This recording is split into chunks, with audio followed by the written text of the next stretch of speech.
Again, very good evening to all of you, and welcome Dr. Sivaji from Department of Design and Department of Climate Change, Indian Institute of Technology, Hyderabad, Telangana, India. And dear participants, as you all are aware that this is a fundamental of social design 3-month part-time certificate course in association with Department of Applied Art, Faculty of Visual Art, Banaras Hindu University, Maryland Institute, College of Art, MICA, Baltimore, and Michigan State University for the different participants across the India and some part of the foreign also. Now I'm again welcoming Dr. Sivaji sir. Today, under the sustainability and ethics module, sir is presenting the responsible design for social and environmental changes. Now I'm requesting to Dr. Sivaji, please start your presentation. And again, welcome. Thank you very much, sir. And I welcome all the participants and audience for this today's presentation. Today's title is Responsible Design for Social and Environmental Change.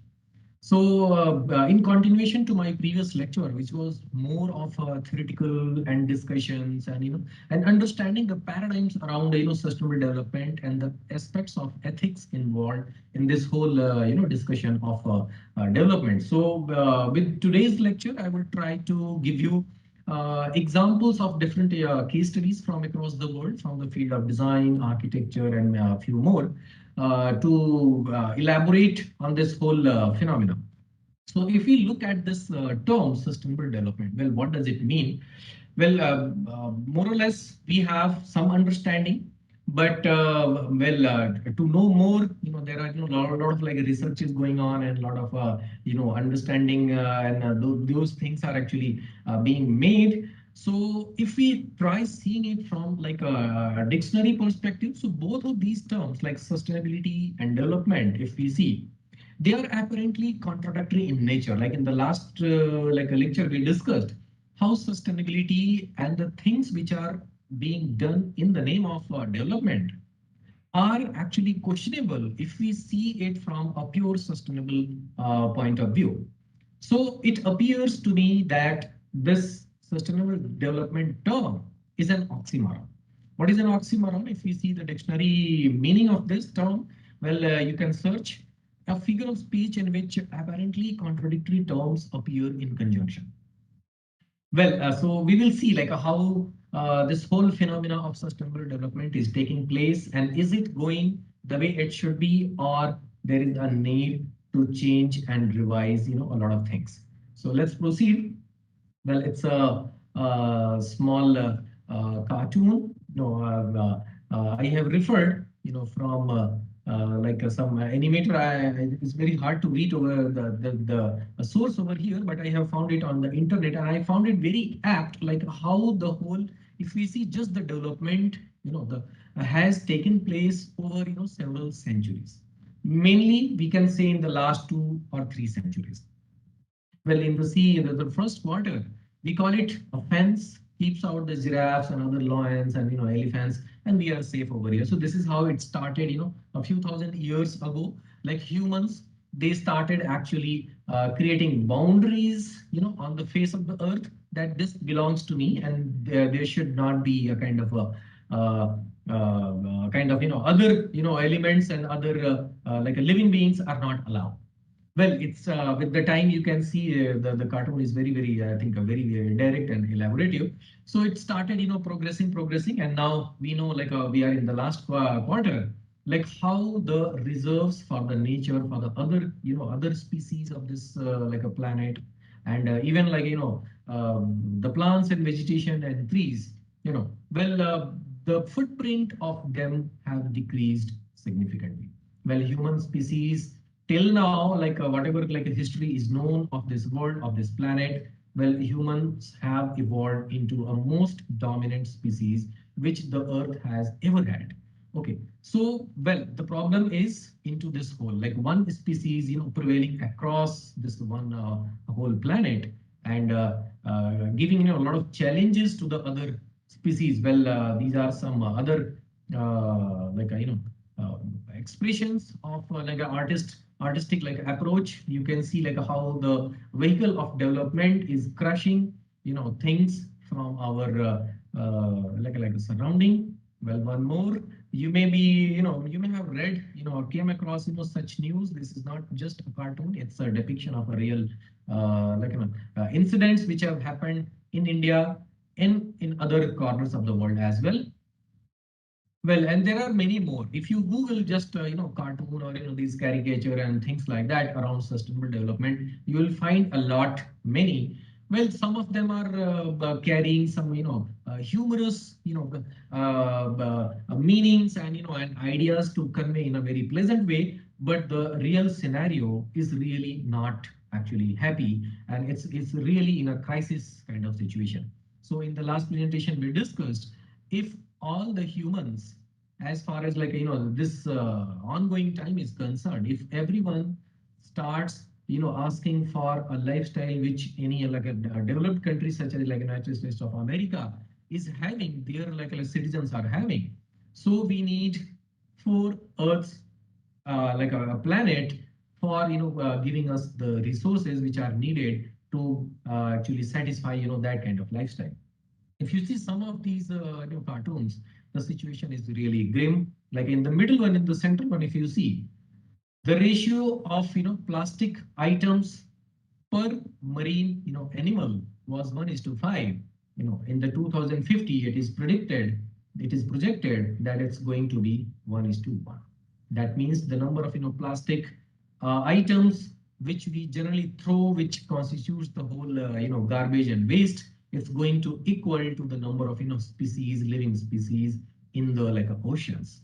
Well, and if you like focus on each or any of these caricatures, there is some grim situation which has been depicted through this small pieces of like art, which is very interesting, plus as well as eye opening also. Let's move on to some more fact based realities.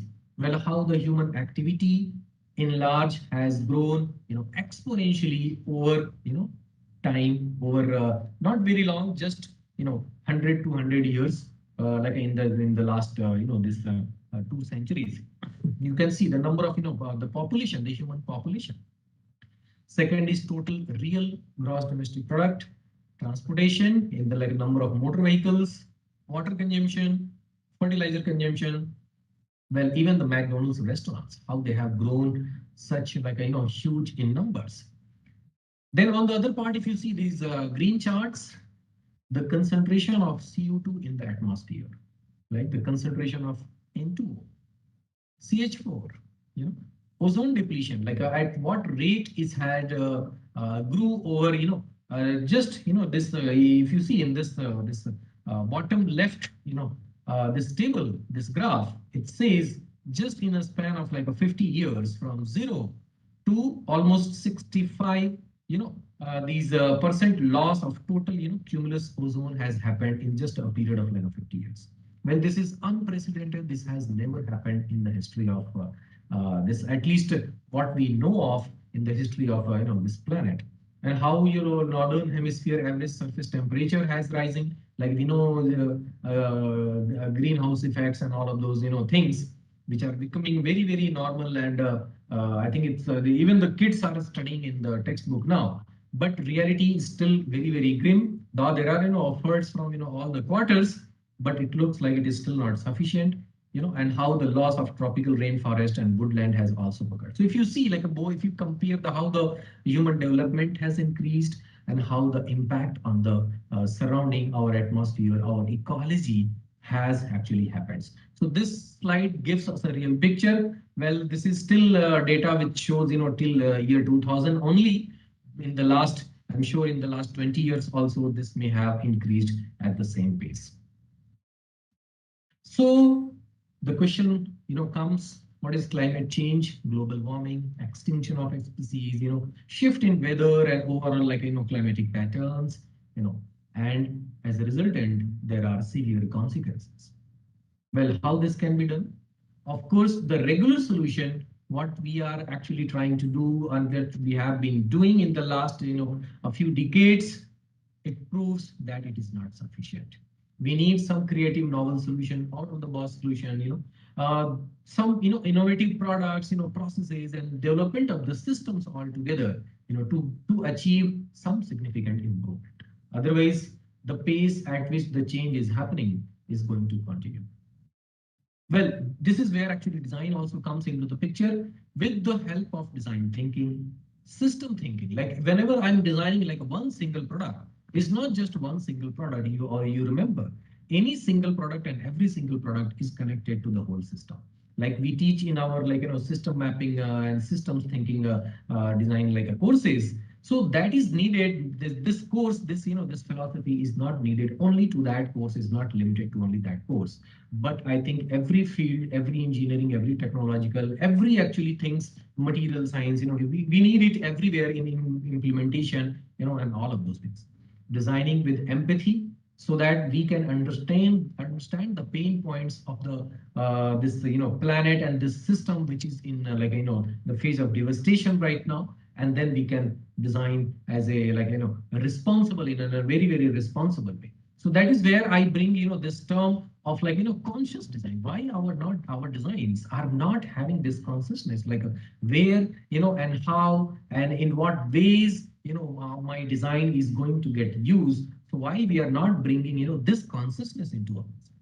So this is where I have thought to putting it up intentionally to all of you and to bring on the platform so that every design student and every person, every human being should be aware of this actually consciousness, like how they can participate in this whole phenomena in a very conscious way, right? So design for consciousness. Let's how this can be achieved. Well, there are certain already identified improvement areas, like designing for sustainability, designing for sustainable product service systems, distributed economic models. Well, these are some definitions. These are some standard terms you may or may not be knowing, but my actually idea is to give some case studies based examples so that in the coming slides we will see a lot of them.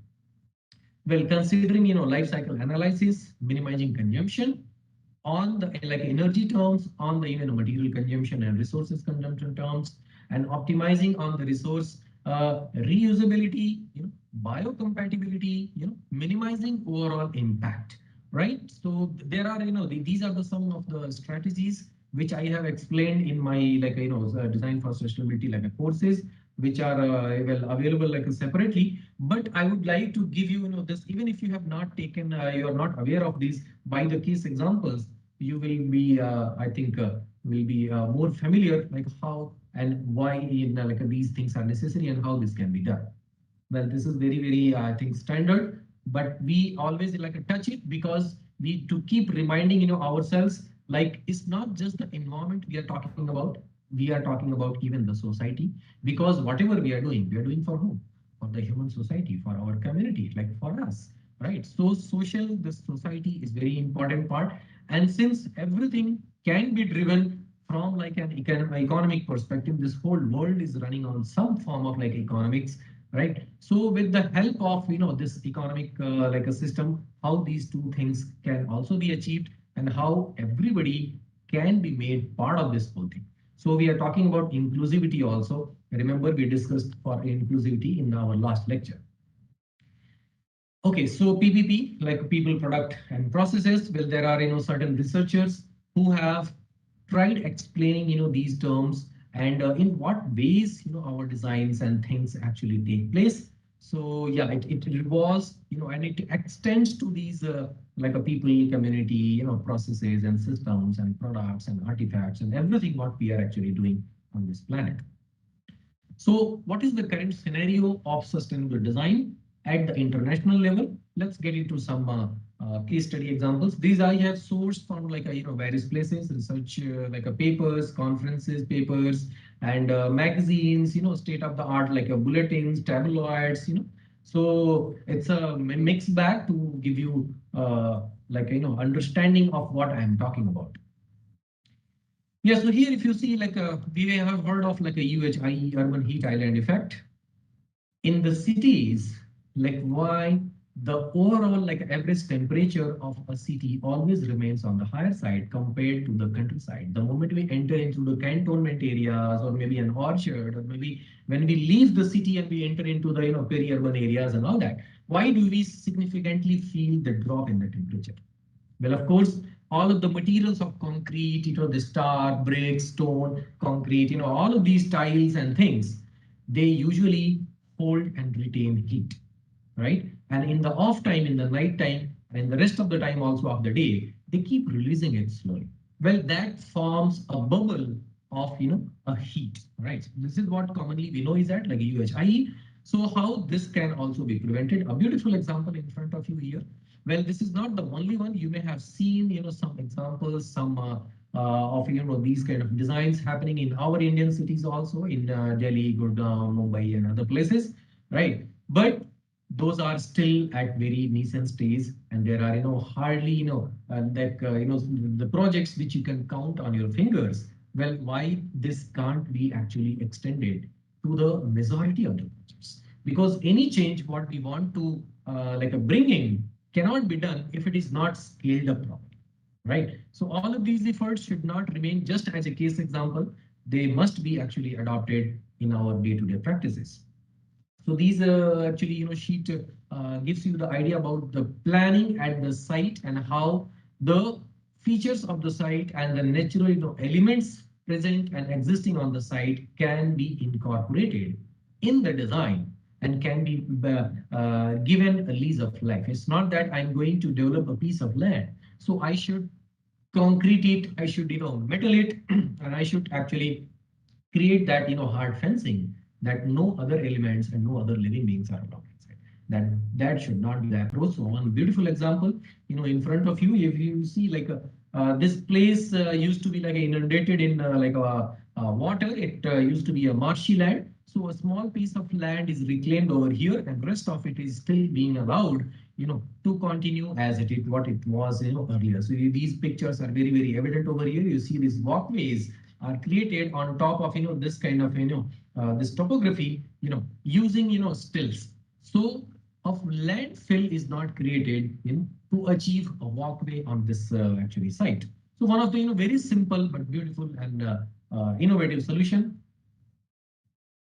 Yeah, even in the structure, even in the roofing, like how green roofing is adopted, and how with the help of geometry, the water retention, the groundwater recharge, and the consuming, making use of the rainwater which is received on the rooftop, which because is one of the rainwater is one of the most clean actually water sources. So how that also can be used inside the premises, for water consumption.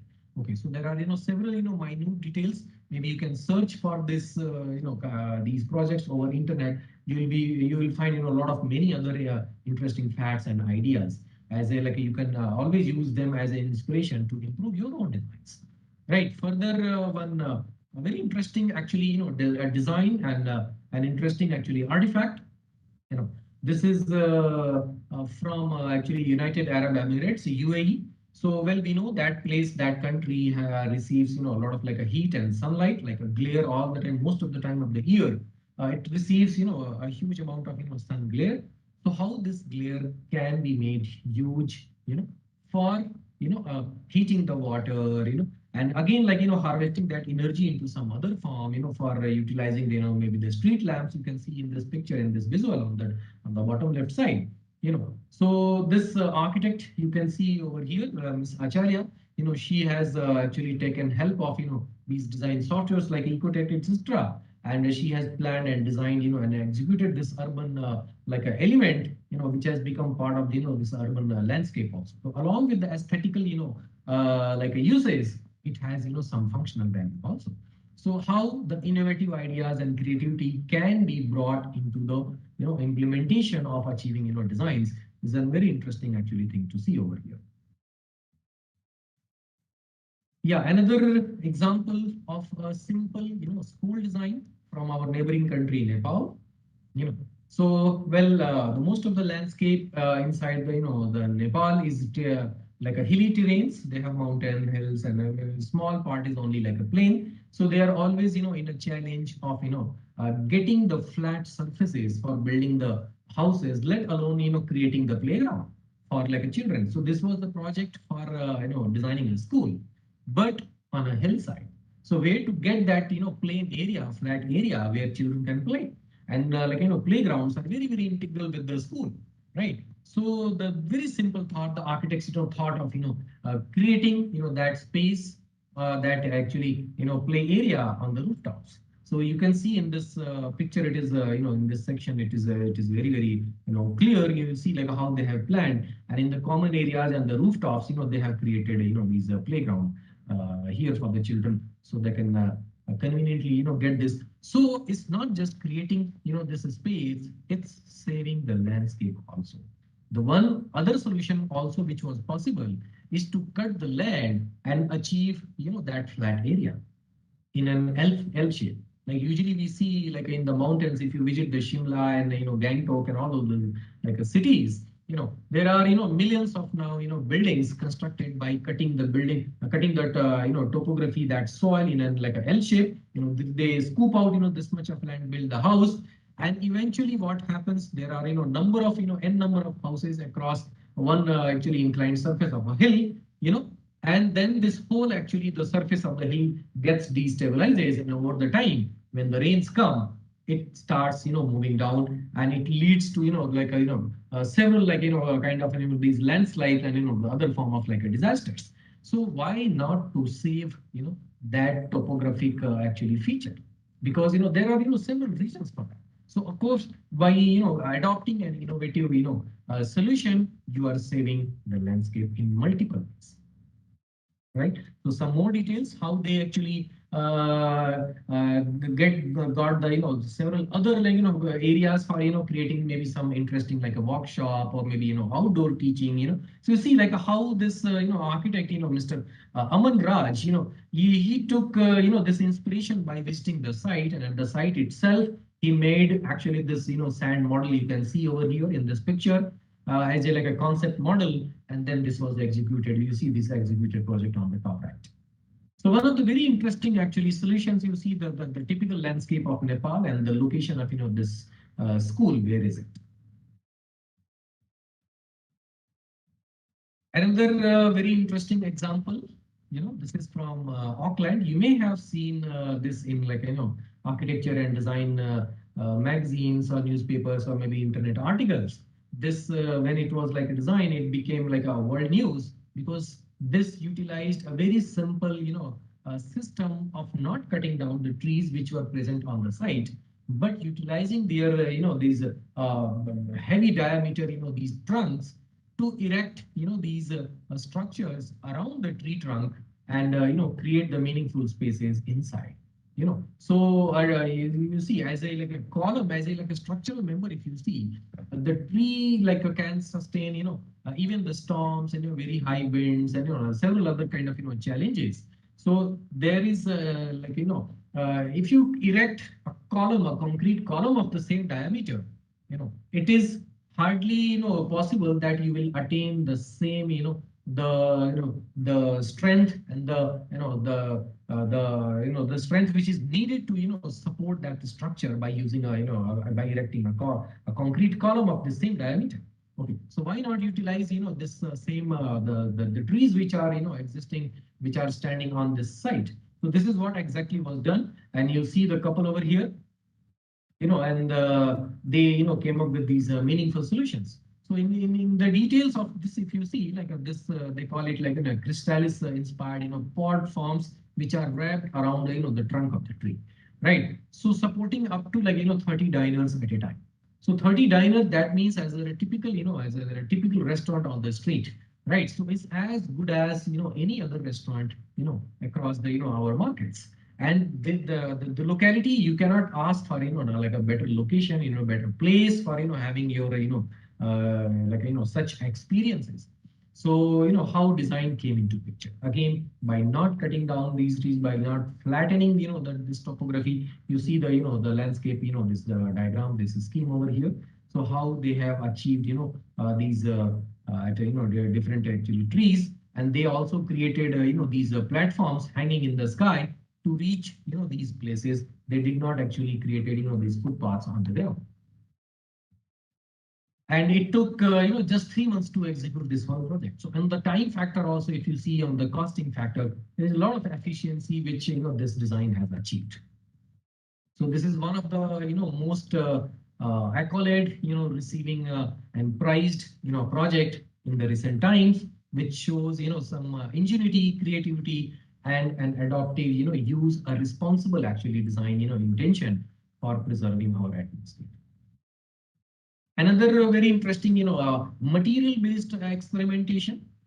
This is you see this structure over here. This is all sourced from like biopolymers, and this was fabricated into a composite structure which is taller than 3 4 up to 5 like meters in the height.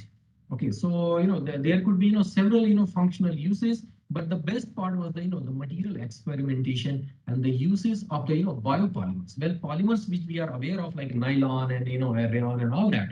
So they are actually man-made synthetic polymers, and we know like how long a nylon can be existing in the nature if it is not properly recycled or maybe disposed of. So a piece of nylon can stay in the nature lying somewhere in the earth, and the earth fills for thousands of years. Okay, so see like what kind of damages this simple things, our like bags and school bags and college bags, our backpacks and several things which we are using commonly, these nylons. Okay, these days nylon is like a yarn can do. So why not to replace at the material itself? So there the experimentation in the the material as well as design both. So how beautifully this can be achieved. You see more of some experimentation and the geometries what they have actually achieved from actually this design. Well, more details you can always get it on the internet, but I thought of giving this example so that you can think of even in those domains like for the material experimentation how effects and how several efforts can be brought in. Another this very interesting actually architecture project. This is said to be one of the greenest buildings in the Netherlands, right? It doesn't utilizes external fuel like electricity. It doesn't sources from the main grid. Neither it takes water, neither it also contributes to the city's sewer lines. So totally independent building. It utilizes whatever it gets on the site and it disposes all of its waste on the site itself. Okay, so that this is one of the best approaches of going independent when we call like sustainable. So this is what it means, like sustaining on our own. I would like to mention one actually our own example of like how our cultures of our like Indian society of the different states and different places have been in very rich in these things. Like when before the freedom of India, when Mahatma Gandhi was visiting the corners of the world, every places to bring this movement to the every person, every village, every town. So he was at that time he was propagating the idea of going independent. If you remember, that Satyagraha Andolan and then Swadeshi Andolan. So what that Swadeshi Andolan meant to be was like not to take anything which is produced in the factories. Because if you remember when this industrialization, well, it added a lot, it provided, a number of things, but it took also a lot from us, from the humans, from our societies. Right. So at that time, all of this, industrialized products which were manufactured in the factories of United Kingdom, they were brought from the ships and they were being sold in the Indian market using the same the resources and things which were taken from the Indian soil itself. So these minerals and all of these resources were actually transported by trains and other by ships to those countries, manufactured into products, and then were again brought back and sold in the Indian. This is how actually the system was actually being done at that time by the British government, which killed the cottage industry of India, from that at that time, which rendered a number of people jobless, and they were unable to sell their own products which were handmade, right? So when Mahatma Gandhi was visiting the state of Assam, he propagated, the same thing, like you should go independent, you should weave your own clothes, you should grow your own food, you should even, erect your own houses constructed by using your own, hands, using the resources which are available locally at the site and in your surrounding. And to his surprise, what he found, Assam, the culture, the people of the Assam, they were practicing the same thing for like several centuries. Even today, if you go, the rural houses, the houses, like for example, this Assam type houses, the vernacular, architectural style of the state of Assam and this majority of the Northeast Indian actually states, they use the materials of like timber and bamboo and other things which are available, thatch, reed and mud, things like this to construct their houses. They weave their own garments, like every household used to have these weaving things, and they weave their own saris, they weave their own dhotis, gamushas and everything. Like you may have seen several like government of India officials and other ministers and like these people wearing those white and red color gamushas. These are the very iconic gamusha from Assam, and that is the hand woman actually gamza with every household actually weaves in that place. So it's not that this the concept of sustainability is something new to the Indian society, but in the advent of this industrialized era, we have forgotten.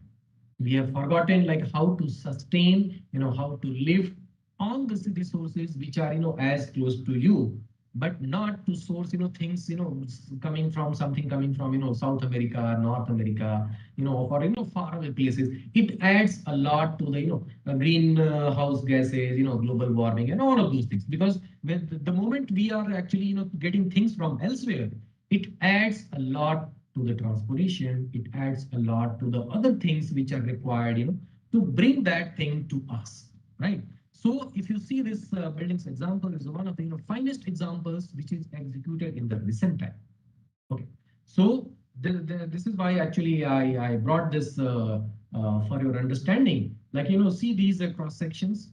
This cross section are actually for harvesting the sunlight, for generating electricity, as well as to store, to collect the actually rainwater, right? So and at the basement level, if you see, this building houses its own parking system as well as recycling system, disposal and all other waste management systems and everything, right? So it's one of the best examples of how to uh, do actually these kind of things. So by this examples, it's not that, like at least it is proven that it is not impossible to achieve something like this, right? The only question is why this, like how this can be done into a normal building, like our household buildings, our own office buildings in like towns and villages. Like one such kind of experiments can be done at certain level, maybe in New Delhi or Gurgaon or Bombay or Bangalore, but the question is how this can be brought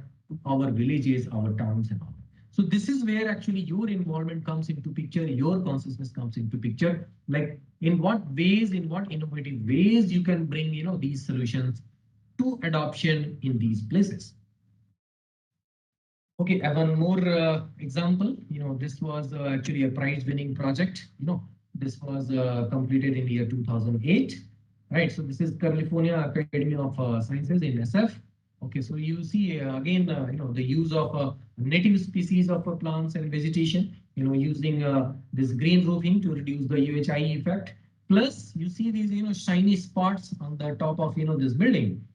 This is to actually carry the sunlight inside the this building. Like what happens whenever we design a building, we cover from the roof, we cover from the sides and the walls, and we open some small windows. The light, of course, will get reduced in the interiors. Then we switch on the lights. Well, in what ways you can make use of natural lights and all that? So this gives one of the examples. Well, there are practical challenges. The question might arise, like how every household and how our things which are not so very costly on the specification and materials can get such kind of roofing, because the moment we have soil and earth on the roof, there are chances that may start leaking. But the moment the question come, you know immediately, the solutions are also there. We have the housing where I live, has, this kind of roofing solution, on the top of our parking. So there also we have, this kind of challenges. So one of the beautiful, examples what I have seen right here. The moment, there is certainly there will be water and, moisture and all that. But by, systematic, draining out to the earth, neighboring earth, you can, achieve these things by, by you adopting, simple strategies. What you need to do is just to think like how you can make fitting to that particular site. Okay, so there are, multiple ways in which you can attend. Well, some more examples. This building, if you see, this is from Amsterdam, the Edge, this is a building which is app controlled, right? There is an app which controls this entire building. It's lighting, it's heating, ventilation, and air conditioning. Controlling the the glare. Controlling the light intake. Managing the the parking and all of those things. Most of these things are covered. By actually controlled by an application. Okay, so it's not that things are impossible. These things are possible. There are certain mechanisms also. You see this word at the bottom, BREEAM. This stands. This is an abbreviation. Stands from Building Research Establishment Environmental Assessment Methodology. So one of the rating tools which like United Kingdom has developed. The agency BRI, which has developed this tool. So most of the the newly constructed buildings are using actually this tool to design as per the guidelines. Another beautiful example from Copenhagen. This is a factory building. This was an adaptive reuse of this existing building, and this was converted into other alternate uses on this site. And while doing so, they actually responded to the existing things and features and limitations of this building, and they made best use of it. So this is also one of the best prize winning actually designs in the recent times. Another you see from Cornwall, utilizing rainwater and other things, creating this biome. So these spheres, what you are seeing, these huge volumes. So this actually structures have created a kind of rainforest biome inside them. Okay, to give to create actually that experience, and plus it produces the geothermal electricity actually at this site. So this is the adopted reuse of this building. Another recently completed project from Boston. This is Tata Hall. Okay, briefly, I would like to inform our Tata company from India, mainly Mr. Ratan Tata. He has funded actually this project. He denoted some X amount of money to this. This actually institute is his alma mater. This is where he has studied business management in his early days, early years. So using that endowment, actually this HBS, Harvard Business School, has created erected this building. And this is one of the best examples in the recent times. And this is rated by LEED. This is rated. You can see here. I have taken that report directly, so that to give you the exact picture. Like how this thing is published, and propagated from the HBS itself as a, as a very, advantageous, element in their whole philosophy of, practicing sustainability in the curriculum. So this is where, they preach as well as they practice. So this project has received, LEED Platinum rating, which is the highest, rating available in the LEED, mechanism. These are the some metrics you can see, like what it has achieved, like 48% water saving, 92% of regularly occupied areas have access to the outside view, beautiful views. Okay, because this building sits on a beautiful site, next to a river. So some more pictures of the same project. Okay, what is happening in India? So let me give you some examples, like how in the India things have progressed over time. So this is a picture of timeline, how the terms of sustainability and sustainable development has evolved over time. So in the period of 1950s, it used to be called as climate science. Then in the 16, it was like, solar passive architecture and things like that. Then it adopted in the 17 as bioclimatic designs. Then it was like a low energy architecture. Then it came into the sustainable design, and then it came into the design for sustainable development and all that. So, well, more or less, the if you see the progression has, got included a number of things. Now with the sustainability, we can touch almost anything and everything on this planet. Well, this was not the case when this whole phenomena started, several decades ago. So, but actually that was the seed, that was actually beginning of, thinking about, the need of, such things, such researches and such practices in the real life. And this is where, things have evolved even in our own country, India. Let's see some more examples. Okay, so you see on the picture on the left is a typical, picture from, our the cities from Rajasthan. Okay, like Jaisalmer, if you go, Jodhpur, if you go, on those places which are very hot and, arid places,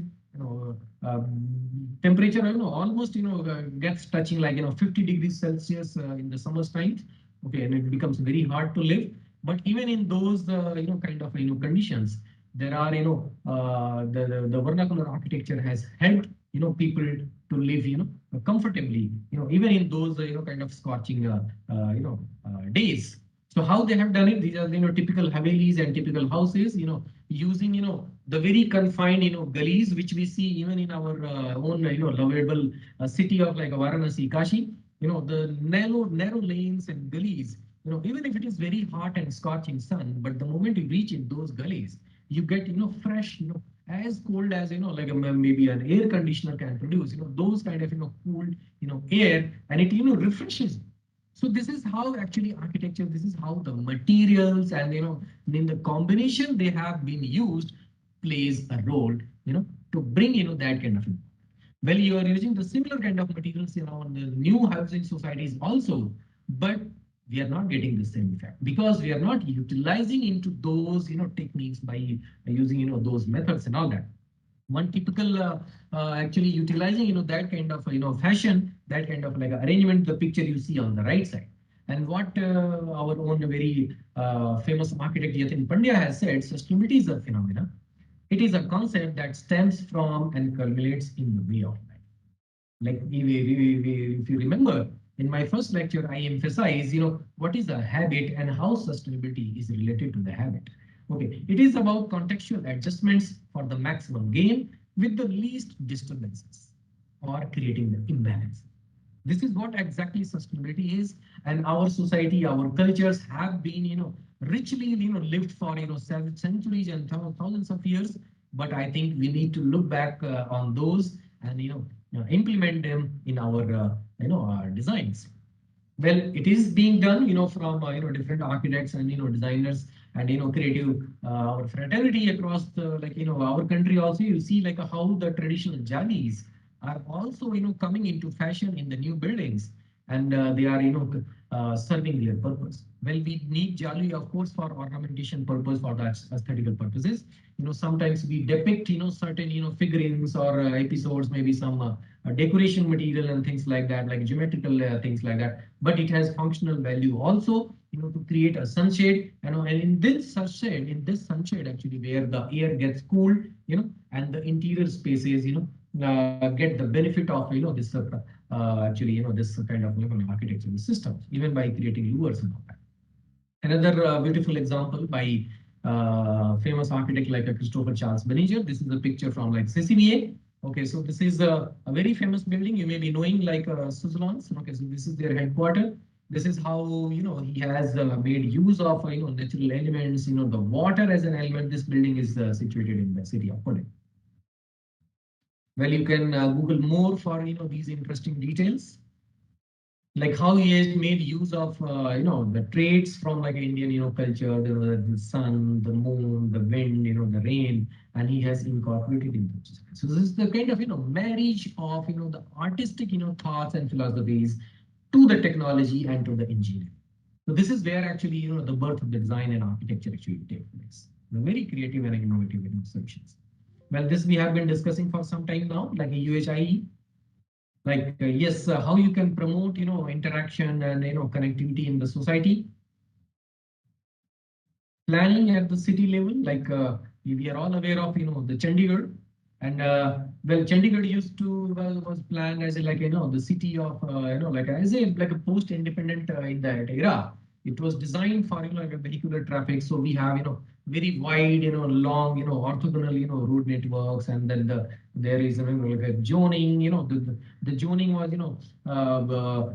actually involved, quite a lot in, like a multiple ways, like where to keep industries and where to keep, residential, recreational, educational, institutional, all of those things, and how to combine them and how to connect them. So the picture over here you see, even if, there are, different zones and different sectors, they are connected by the green zone. Okay.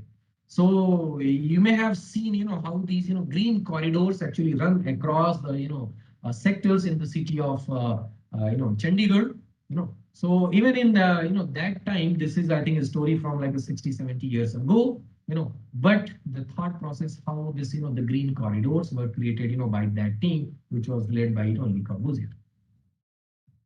So some more, in the modern day, like how it can be done, how the open spaces, can be, freed for the, people to freely walk, children to, freely actually play and roam around, So the vehicles actually, if you see in the today's time in the cities, vehicles have, kind of hijacked the whole city. Wherever you go, there is this, problem of, parking, where to park, where to keep, how, where to drive and all that. And they have taken over our cities. Well, how consciously we can actually, keep them at the right, place and reclaim our own interactive, and playful spaces. So this actually slide gives ideas about that, how this can be done. There are several, since you also come from like a, creative and this kind of background, so you may be knowing like the multiple ways how this can be achieved. There are, different kind of, housing typologies where, courtyard planning, cluster housing, row housing, these are not something new. In the villages also, we have, our houses, placed in in a line which culminates maybe at a water pond, maybe at a temple, maybe in like a green garden area, maybe to the orchards, maybe to the green field, things like that. So, well, these concepts are not something very, very new or something which is out of the world. This has been, part of our life. This is where my point is to emphasize. Okay, and let me come down to how this is being done, how this is being, tried to be achieved in the, like, Indian design and architecture practice. Well, we have like a NBC, National Building Code. The recent one came in the year 2016. Okay, and compared to the previous, generation like NBC codes, this introduced a new part, which is part 11, which talks about, design for like a sustainability and things. And then we will discuss about NBC. Okay, so in this, let me not go in more into detail. So I'll come directly to the point. Yeah, so these are the actually topics which are covered under the NBC, which majorly actually emphasize like how and you must actually take care of these elements and these things, these aspects in your design. And this book, let me tell you, is a reference book, and this is kind of book which holds like a constitutionary position in the field of practice of architecture and construction. Yeah, so approaches to sustainability, this was the part which was introduced. So I'll talk more about that in the coming slides. Then ECBC we have, energy conservation and building code. This talks about, conservation of the energy in the building designs, like, to provide minimum requirements for the energy efficient design and construction of the building, like what minimum standard you have to achieve in your buildings. Okay, so it's not that this is not being done. Well, there are, guidelines and mechanisms in the construction industry. Well, what we need is to follow them. Then there are, different classification under ACBC, like hospitality, assembly, so different, typologies also, wise also there are, rules and regulations and things given for, following. Okay, so what are the environmental laws we have? So it starts, well, we have, a number of like ISO standards also, which deal for, different things they came at different times. And as the need arises, they were framed and they were launched. Okay. So there are, if you see like ISO, so these ones, like let me read the title, like environmental management life cycle assessment, principles and framework environmental management life cycle assessment, goal and scope definition. Then we have life cycle impact assessment. Then we have life cycle interpretation. Then we have, so this is actually all of these, these ISO standards, they revolve, around LCA, life cycle analysis, life cycle assessment. Why this is important? Because any product, any resource, whatever we are consuming today, as a like a product or as a service, consumes something, right? Whether it is energy, whether it is a material or resource, anything, right? And that comes with a life. That comes with a life cycle. Okay. We source, we process, we manufacture, we consume, then we discard. Okay. So how this whole journey, like we also take birth, at some point of time, we live our life, and then the end of the life comes. Similarly, it happens for a product, for a building, for anything. So how it takes place and how we must take care of it so that it doesn't becomes a liability once it is disposed, once its like usage is over. So this is what actually LCA is about. For more actually LCA, I recommend you to refer to the courses where it is elaborated more in detail. But LCA is one of the very important actually aspects inside the design for sustainability. Well, you see, the different environmental laws have also evolved over time as the need has arisen, as the consciousness actually grew over time, like what needs to be done. Okay, so talking at one time in the 1974, if you see the rule of the law of regarding the Water Preservation and Control of Pollution Act was introduced. Then it was like the Forest Conservation Act was introduced in 1980. Then Air Prevention and Control of Pollution Act was came. Then the Motor Vehicles Acts, we are all aware of. How much of permissible emissions are allowed from our own motor vehicles. That is also restricted, and we are aware Bharat stages. So Bharat stage 1, 2, 3, 4, 5, 6. This is the progression in which the emission which is coming out of that exhaust of your engine should get finer and finer, and should get less impacting with every stage. So that is where the intention is over the time to control and to minimize as far as possible any kind of impacts which are coming out of this. Then we got in 1989 the Hazardous Waste Management and Handling Act. Okay, so comprehensively, if you see, if we combine any and all of these, they bind any such practice which is happening across India in the Indian borders to comply to these rules. Okay, let me segregate category wise, like pollution control laws. If you see, we have Environmental Protection Act, Water Pollution Act, air, noise, hazardous substances, climate related. Then for the operational notifications, we have pollution control boards. Okay, we have a central pollution control board. We have state pollution control boards in almost like every state. We have environmental impact assessments, eco labeling. For the conservation related laws, we have Indian Forest Act, forest conservation, joint forest management, wildlife protection, coastal regulations. We have biosafety and recombinant DNA guidelines. We have biological diversity act.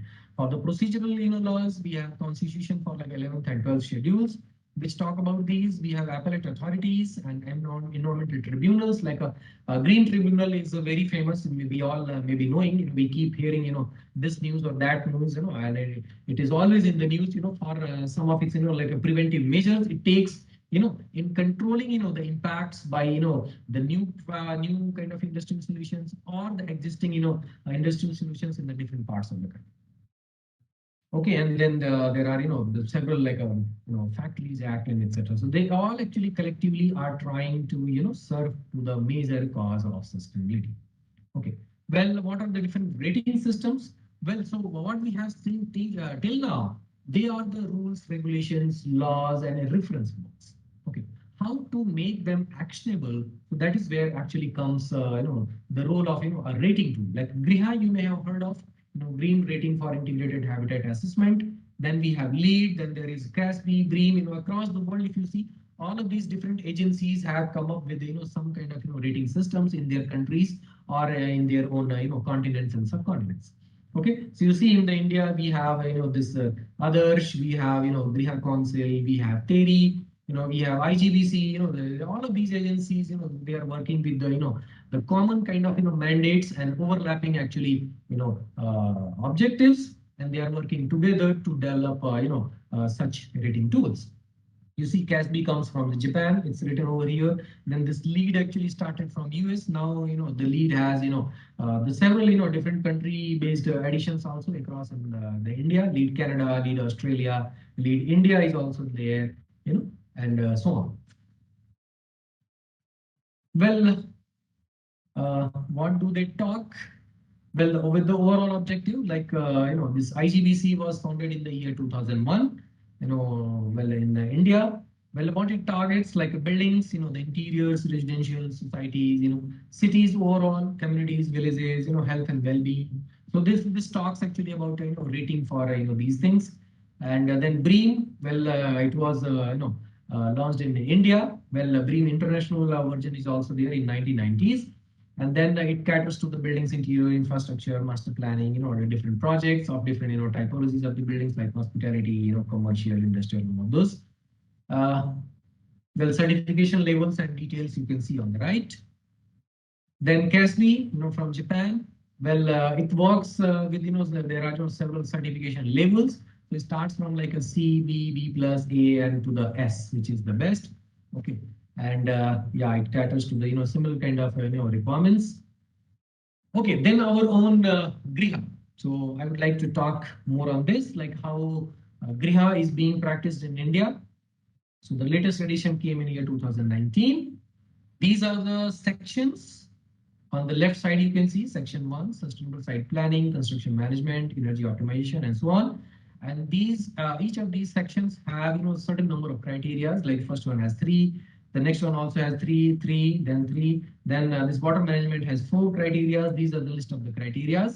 And then the maximum points which these criteria actually are available to be achieved on any project. For example, green infrastructure, you can achieve maximum 5 points out of it. By achieving and complying to the fullest in like a low impact design strategies, you can also achieve 5 more points. For controlling, the UHIE and all that, you can achieve up to 2 points. So collectively, this Griha actually, this considers almost 105, points. So for a project, there are, maximum 105, points to be achieved on all of these criteria, 29 criteria out of 10 criteria out of 10 sections. Then lastly, if you see, there is another actually point, given for innovation. And for this, description is open-ended. So it is up to you as an architect, designer, or a practitioner, or even a construction manager, project manager, in what ways, even if you are involved. Okay, even if you are the owner or the occupant of the building or that structure, in what innovative ways, you can, also support to the overall, this umbrella cause of, sustainable development. For that, also they have kept, 5 points. So overall, it becomes 105. That is where the importance of innovation is also, is especially, highlighted. This is the percentage-wide distribution of the different sections. And this is where this, the rating system, if you score 25 to 40, percentile, you get 1 star, maximum 86 and above, you get the 5 star. Features, well, there are some mandatory appraisals and there are, some non-linear point distribution. So these are the actually provisions which are mandatory. One project must comply to these ones. And these what you saw are the actually available for the scoring. But besides these, you remember there are certain mandatory appraisal points also which must actually be complied. Otherwise, the Griha rating will not be granted. So this is these these criteria what you just saw are not complete. There are many others also that you can see in the manual of the Griha. Well, the different classification of the building itself. Okay, from there I would like to take you to the first net zero building of India. You may be aware, this is the one, Indira Paryavana Bhavan from New Delhi. This is situated in the Lodi colony area somewhere. Okay, so this was the building actually constructed by Government of India at that time, Ministry of Environmental and Renewable Energy Resources, right? So at that time, they actually housed their own ministry's office. Well, now the ministry's office is moved and some other occupants are there from the government sector, but the building actually continues to serve its purpose. That building is still a landmark, building, as in, the first net zero building of the India. So if you see on the top of this building, there is a huge, overhang, which actually, hosts, these solar voltaic cells, to generate its own power. So some more details, maybe you can check on the internet. There are several presentation and reports published on these buildings, which are easily available. Okay, so this is the site plan, how they have made use of this courtyard planning. So these blue bars you see are the footprints of the two towers, and then from the middle there is this the open area for ventilation, and then the rooftop comes covering this entire actually this site area. So the internal planning, the ground floor, how they have made use of it, and landscape is an integral part of this, this overall, this planning. So from the entrance itself, you can see, there is a element of water incorporated inside this structure. There are, trees and other bushes and green areas. Some sectional details, like how the energy consumption happens over the different, months in the year is, given from, this slide. So the space cooling is needed, majorly in these months, April, May, June, July. These are the typical actually summer months for the northern India.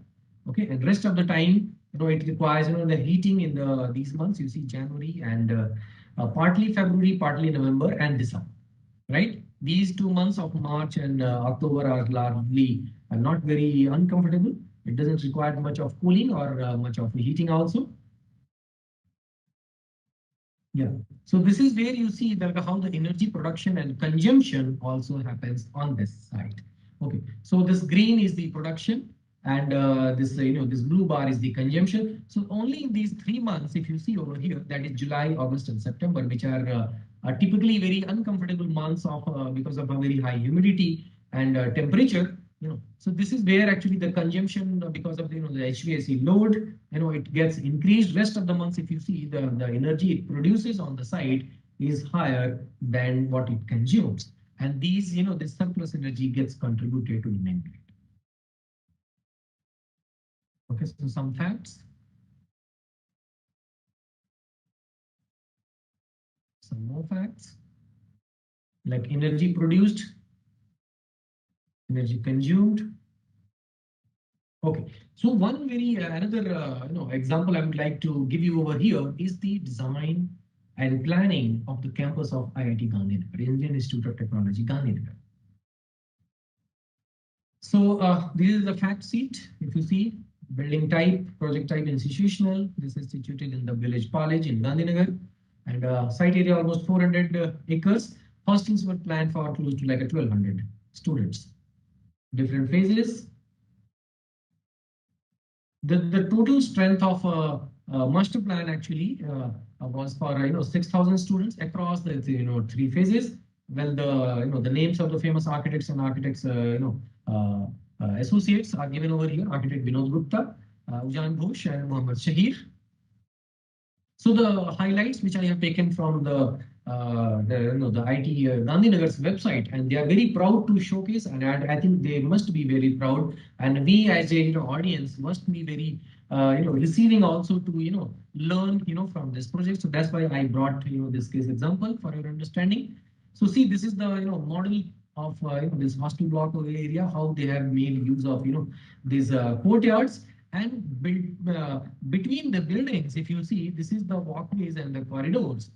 These are actually narrow corridors. If you see, climatologically, Ahmedabad falls in a very hot and arid zones. Right, the temperature in the summers, yeah, it becomes very high. Even I have lived in Ahmedabad for close to 2 years. It becomes really inhospitable, and even the tar on the road starts getting melted in those summer months, and you will hardly find any person walking in the roads in the on the noon and afternoon times. It really becomes uncomfortable. But the evening times are always pleasant in Ahmedabad. People come out more in numbers on the streets, and there is a big fashion, a big this practice of eating outdoors in the evenings and the nights, and it becomes very lively in the evenings. So The traditional, the housing societies, they call it as like, and the marketplace is poles and poles in like Ahmedabad in the Gujarati, that philosophy was actually used here in the planning of these hostels also, where the walkways, are actually in the cross section, like the width is shorter than the height. Okay, usually when a field, the width is more and height is lesser. So it becomes very open. The degree of openness is very large, right? But the degree of openness in is short, right? Is smaller, is lesser than one. Okay, so the ratio, if this is X, so this height is actually 2X. So this is where actually the formation of gully happens, and it is not something which cannot be achieved. And they have shown actually this, this design over here. I will show you some real pictures. Yeah, different species of sports, recreational activities, some facts in numbers. Yeah, there were actually 6 architectural firms involved, in planning and executing this project, and they have actually transplanted also, many number of, trees on this site instead of, chopping them off and, getting rid of them. So it qualifies as a green campus, very interactive, free and open, one of the, smart campuses which has come up in the recent times. Some more facts, and you see the planning of this entire campus. That's the Sabarmati River on the top side. Okay, and this campus is linearly, follows, this river. And most of these, these lines you see over here are, this is a landscape of, ravines.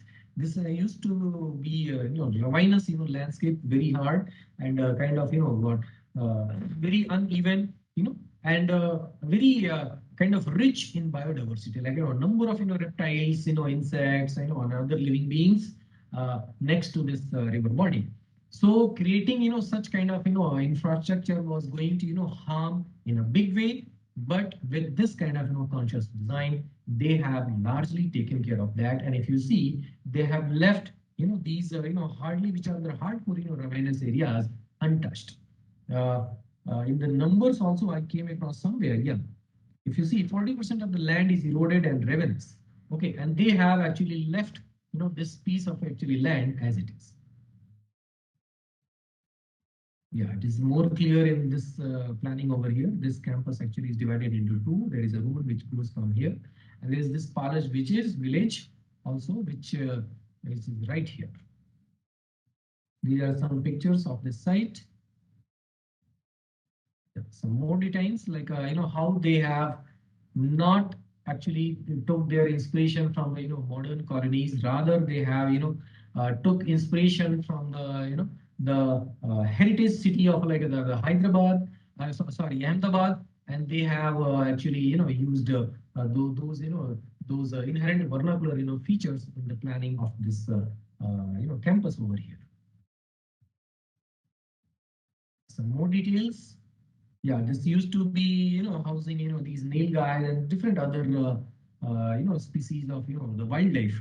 Even they have incorporated introduced the sewage treatment centers, and even they have agricultural fields on the site on the inside the campus of IIT Gandhinagar, to give these notions, these values to the young generation, to the children who are living on this campus, the children of the faculty and staff, and even the students who have joined this as their first college in the undergraduate, right? So this is going to be a role model. Like when we see the campus of even Banaras Hindu University, Kashi University Vidyalaya is one of the amazing campuses, and I see it as a the whole town in itself. There is what it doesn't have. It has almost everything. It has its own market. It has its own even agriculture field. A lot of things. So how a system, how a unit, a living unit, can actually go self-sustaining is the actually idea I wanted to give you over here. So you have 2 best examples, one in the recent times and BHU itself from like 100 years ago, 125 years ago. Yeah, some more features. Some more facts. Now you see this project was actually rated to have 5-star rating. Some more facts, like overall impact of this project, even this is quantified from this Griha large development, this documentation tool. And the impact what they have actually exerted on the site is only 25.89 compared to like 100. Okay, so that means close to 74, percent impact they have reduced, they have taken care of. That one of the, the largest actually, feats what they have, this project has achieved in the recent times, in the, recent, decade. So this is why actually this project becomes one of the, the great case studies. So this is a picture you see from the Ahmedabad, the old residential areas, and this is what they have executed on the site. So you see this cross section, X to the Y. This is where the X to the Y. Even in the materials like bricks, they set up their own, brick kiln on the side. This is one of the, another, interesting and amazing actually findings I came across.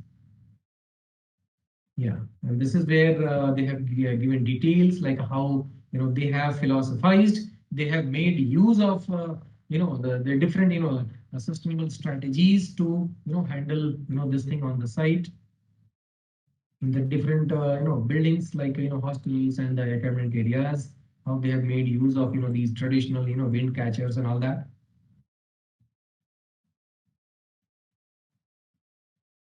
Some more details like solid waste management, facility management, there are a lot to talk about. I think I should rush. I'm running out of time. So, okay, I'll move on to EIA, Environmental Impact Assessment.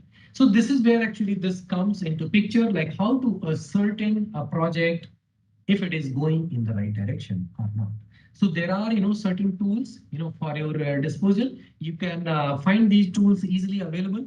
Okay, and you can get those parameters. And there are, some videos and lectures and courses available which teach you like how to, undertake, any such exercise and, assess a project.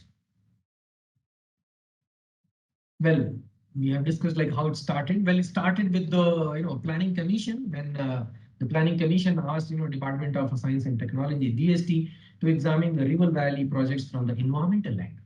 So this was actually the beginning of this EIA, you can say, in India, which happened in the year 1976 to 77. Okay, and after that, gradually, well, the ministries, the different governmental agencies, and organization, they thought of developing a tool, and this is how actually this EIA came into existence. So this EIA, you may be aware, is a mandatory actually task before setting up any big projects like infrastructure projects such as like road, highways, ports, harbors, and airports, etc. to get the environmental clearances first. How the process goes? Well, screening, scoping, collecting the baseline data, then impact prediction, then what are the mitigation measures, and then creating that EIA report, and the public hearing, even this aspect is also given over there, so that every stakeholder related to that project can be heard and can be actually given voice. Then comes the decision maker, then monitoring and implementation. Further, after that, assessment of alternatives, delineation, mitigation measures, and things like that. Then also, after that, also they go for risk assessments if there are any potential risks involved, from that and how that can be mitigated. So there is a whole flow chart, which goes around EIA. You can see start from till the bottom. There are several actually points which one project actually must take care of. So it's a long process. So that is why sometimes we hear these environmental projects has run into a trouble or this and that. This is because a project before execution must actually comply, because once it is executed, the impacts cannot be reversed back. It will be it will become a burden. It will become a huge financial loss and or liability on the nation. So this is where it is this EIA plays a very big role before implementing project. Stakeholders. Well, why it is important? We have all of these discussions and things. Elaborate more like why it is important.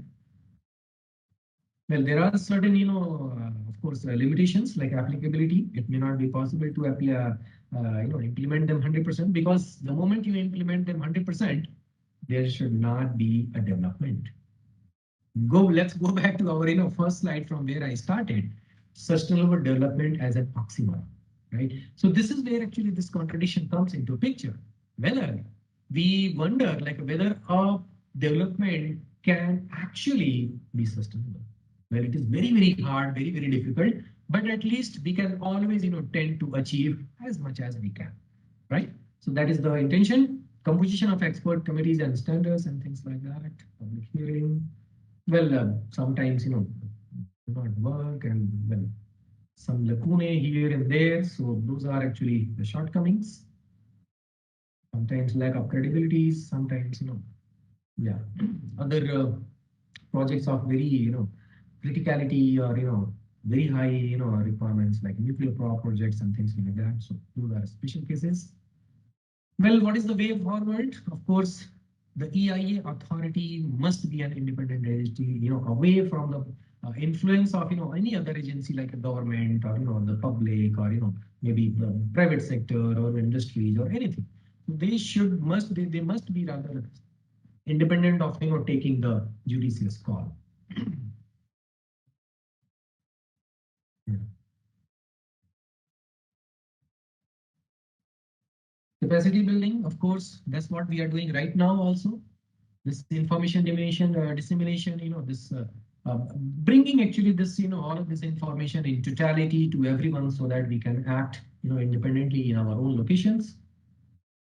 Well, some more about design processes, how this can be done. Well, the bottom, if you see, emphasize, define, ideate, prototype, test, is a standard, a process of, designing, things, products, and services. This is where this change is needed. That's why I have added here manually that we must take care of environmental concerns also right at the beginning, not as an afterthought. If you remember, there are several R's, 3R, 5R, 7R, there are multiple R's. One of them is very well known, recycling. Recycling is always an afterthought because you are left with no other option. Then you go for recycling. But why to create actually that kind of situation? Why not to take care of it at the beginning itself? Right? In the previous lecture, the first day, we discussed a lot like how at the moment we thought of consumption, the moment we desire something, why can't we go back and check right there? Right. So putting environmental concerns, before anything and every stage. Yeah, and then coming down to the steps of LCA, we must actually comply to the LCA life cycle analysis and the impacts of any project. And then we again go back to drawing board if needed and revise our designs. Some interesting actually illustrations of how a vehicle's life design actually works. Well, it starts from the ore, you all know, then manufacturing processes, then goes into uses, then we keep consuming fuels for all the, the life of the vehicle. A typical individual owner's vehicle life expectancy is 15 years in the Indian market. Then we discard. What happens after that is a big question. LCA of a construction product and how it can be actually taken care of, by different, strategies and different actually, LCA actually derivatives. There are, several derivatives also inside the LCA we touched in the previous slides. So the point I wanted to make another very important about why it is important to make some checks at the level of the concept skills at the level of the desire itself, so that the chances the scope of improvement, the potential of improvement is largest at the moment when we decide our consumption patterns. The moment I feel I need something, then there is yes or no, I really need it or I can do without it. The moment I think I can do without it, the whole chances of producing that product and manufacturing, bringing, selling, all of those things are totally gone, not needed. That is where actually you can save. Okay, so this the potential of saving possible on the span of time is given over here in this diagram. You see the plus, the more potential is on this side. The least potential is there when everything is produced and you have it in your hand, and what you can do with it is only an after, like recycling. Recycling is always an after. So why can't we follow this principle of circular design, right? Nature's, circularity. So, business viability, then we have technology, it's like which gives its feasibility. Then we have people, which drive the desirability at the cusp of it, with the help of, emotional innovation, process innovation, the functional innovation. This is where we can attain, the experience of the innovation. So this is where this slide becomes very important. Maybe you can take note of it. You can take a screenshot. What are those three steps? Design in totality, keeping circular design in mind, because as I said earlier, nothing stands in isolation. Then conceptualizing, then detailing. Be proactive rather than reactive, because reaction is always enough. Control loss of material quality, retain value of parts and the whole product, or even the service. So these are actually, some small strategies, but when you apply, even if one strategy at a time in your design, it can do wonders. So this is the typical, actually, this quadrant of desirability, economy, and feasibility, and this human and, this feasible and viable in this diagram. This is where, this node of sustainability, this ecology is introduced. Some strategies. Well, these are given separately. There are courses, available to, learn more. I also offer one my course that is strategies for sustainable design. This where I talk about different small strategies, where in what ways we can improve our designs, whether it is product design, furniture design, a building or an interior, or even urban design, even like a city plannings. So with small these kind of strategies, there is a large amount of impact one can achieve. So I'm coming down to my last slide. What is the light ahead? Well, this is not something new, something out of the box we are talking about. Well, of course, we are talking about generating the out of the box solution, but these concepts are something very well known to the Indian culture, Indian society. These terms you may be aware of: aparigraha, sanrakshan, punarchakran. Okay, in English, well, minimum position. Okay, remember the point of desire, then conservation, like how we can conserve energy, materials, and things, and then recycling, like recycling, the waste, generating the minimum waste and taking care of this. So these are all taken from our own literature, our own scriptures of the ancient India. This is not something new, but we must revisit them because all of those clues, I believe, are already given. Somehow we have forgotten to use them in our everyday life. So what I see in the this whole process of design, which revolves around the concept of sustainable development, is if we are able to take care of the circular design, there are certain chances where we can improve and we can respond to the need of the design, need of the time, right? So this is where I come to the end of my lecture. I thank you all for joining this, and yeah, in case if you want to reach me, I'm available on this email ID. Thank you all. Thank you very much. Thank you, sir. Thank you for your wonderful presentation. It's really very knowledgeable things you share to the participants, and very good journey and examples with the images also to show the things relation with the social design and sustainability things. I think still, sir, there is no question from the side, and you are very well presented. Responsible design for social and environmental changes. From the side of participants, me and my Department of Applied Art, Faculty of Visual Art, Banaras Hindu University, MICA and Michigan State University, I heartily thanks to you for your valuable time and sharing your thoughts to the participants under the sustainability and design ethics under fundamental of social design course.